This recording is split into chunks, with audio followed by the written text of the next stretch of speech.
Blueberries do not like dry climates, and they don't like alkalinity. They like very acidic soil. So when you plant this in the ground, you'll want a really rich, very heavy soil. This will do very well for your big raised beds because you're bringing in artificial soil.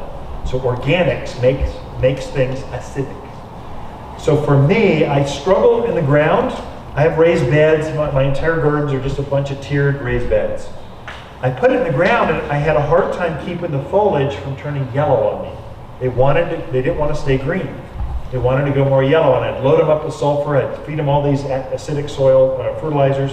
Still, I was always struggling to keep them. I put this in a container, put it in potting soil, game changer, just like that. Potting soil is mainly a good potting soil, like our water's potting soil.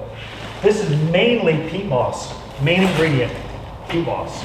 Peat moss is really, really acidic. And it's a soil that drains, so as you water it, flushes out some of that alkalinity. That white ring that builds up in your bathtub or your toilets, and your sinks, that also builds up in your soil. And it really affects plants like blueberries.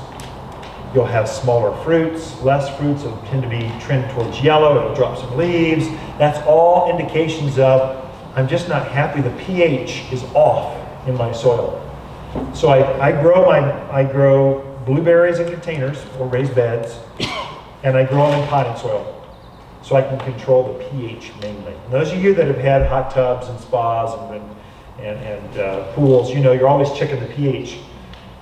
You also do that with your plants, especially the sensitive crops. Blueberries are one of those.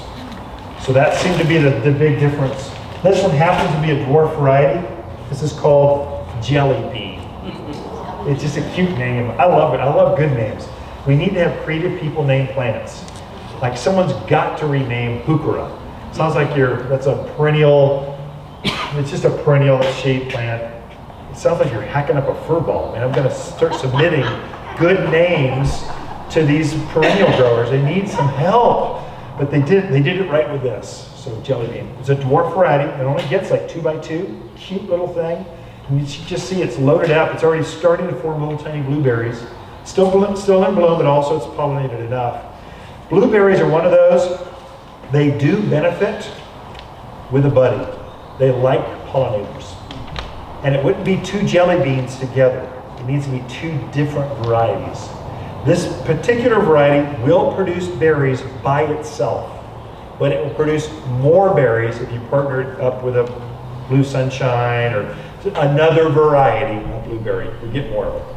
So I've actually taken a big pot and put a big pot, just put 2 blueberries together in the same pot. It kind of forms like one big plant, and then they just help pollinate itself.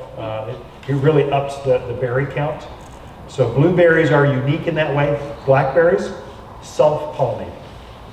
Grapes, they do it themselves, only takes 1. Blueberries, they appreciate a buddy. They need a cross-pollinator. Kind of like a fruit tree is kind of like that. You're full of questions in the front row, aren't you? I like that. And you got some spunk. And I want to get a blueberry for the back. Yeah. Is that close enough to What I would do, bees will travel, so the bees and moths, they're kind of they're doing all the pollinating. They'll travel. I wouldn't put a structure in between the 2 of them. On my house is in between. Yeah, I would rather see them together on both on the front or both on the back, and you'll get more of a benefit. I can't tell you if the bees will find it. Bees are pretty dumb. They aren't very good. They like to stumble into pollen. So they kind of go, oh yeah, I should pollinate this. They focus on it. They're not good at going, I'm going to go look for more of those in the back. They don't tend to do that as well. So I could plant 2 of those in my back. I have a cage area. Oh, nice. And because I have so many birds and squirrels. Birds and squirrels will really like these. Oh my That's gosh. why I got mine in the cage. Oh. I brought a couple obscure things. Yeah. With the blueberries, is that in full sunlight? Full sun. Full sun. I would say for all of these, they'll need at least 6 hours of sun to produce good fruit. If you don't do that, they'll tend to elongate. They'll be reaching for the sun, and the berries won't be as large. So at least 6 hours. Now I'm on a fence line, so the fence line's shading it quite a bit. I think it helps me because I'm shading the roots some. but the top growth reaches up into the sun. I think it really helps for my gardens. I think it helps my gardens because I'm protecting the roots a little bit. Also, I love mulch. I love shredded cedar bark. I love shredded cedar bark.